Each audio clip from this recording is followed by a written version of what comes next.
Hello everybody, in this video from Bikotic we look at two new releases from Cannondale today, and I need your help because I'm confused.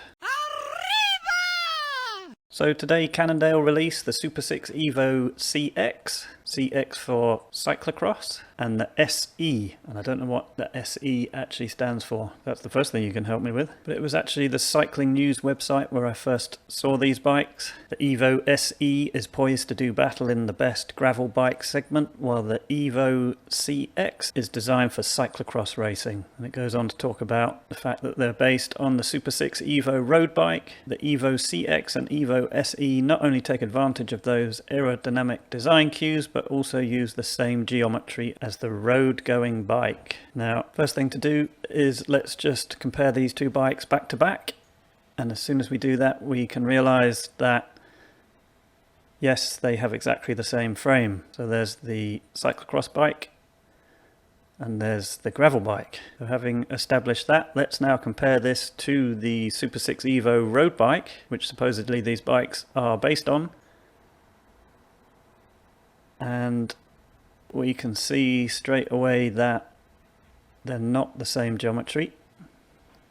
So that must be a typo on Cycling News, because the CX and the SE are definitely slacker and have a longer wheelbase. There are similarities, but certainly around this area here we're missing out on the aerodynamic shapes around the fork, and we definitely have longer chainstays. Okay, so that's fair enough. We've shown that there is a difference between the new bikes and the road bike, so that's fine, that's as expected. An off-road bike will tend to be slacker and longer. But the bit where you're going to have to help me here is, for the last few years we've been told that gravel bikes and cyclocross bikes are different, and in my understanding a gravel bike would generally have a lower bottom bracket and probably be a bit longer than a cyclocross bike. And clearly when they've got the same frame, that's definitely not what we have here. So what I thought was I'd compare them to some other bikes and just see how they stack up. So the first bike I thought we'd have a look at is this one here. The TOPSTONE Carbon LEFTY 1, which I believe is a gravel bike. Pretty peculiar looking thing. Never really liked looking at the lefty forks that Cannondale sometimes use, but this is clearly a lot longer than the SE. In fact, to the point where I thought, well, is the TOPSTONE just a mountain bike with drop bars? So I thought, well, let's compare this to a mountain bike. So here's the new Lux Trail from Canyon.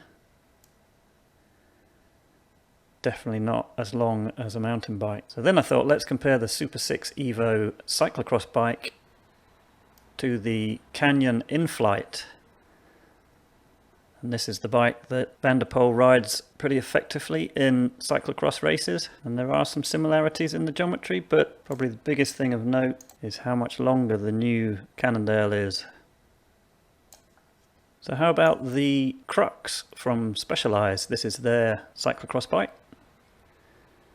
And again, the Cannondale is longer. So how about we compare the Supersix Evo SE, which is the gravel version, to Canyon's GRAIL. And I guess there's some definite similarities. I like that blue colour. Right, okay, so I'm still a bit confused. So how about we compare it to the DIVERGE from Specialized, their gravel bike. And that's comparing between the two. And the DIVERGE, is it a little bit longer maybe, and definitely the bottom bracket's a bit lower. So that's the DIVERGE. So I guess what I'm asking is, and what my question is to you guys, is what are Cannondale up to here? They've basically released a cyclocross and a gravel bike, which are basically the same with slightly different kit on. So are they saying that the two are the same? When actually, if you compare Specialized's gravel bike, the DIVERGE, with their cyclocross bike, the CRUX,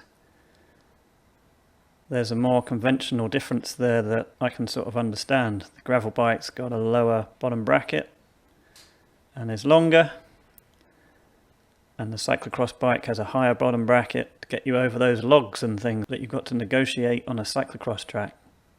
So that kind of makes sense to me there. I can see that as two different types of bike. And just looking at this slide here, all the red numbers are the wheelbase and the bottom bracket drop. And if you look at these numbers, you might argue that Cannondale's Supersix Evo cyclocross bike is too long for a cyclocross bike, and that the Cannondale gravel bike has a bottom bracket that's too high to be a gravel bike. I think I got that the right way around. So what do you guys think? Are Cannondale trying to pull the wool over our eyes and make 2 bikes for the price of 1? Or does what they've done make complete sense? Write a comment down below on your thoughts on this. I'll be very interested to see what you have to say about it. Till next time.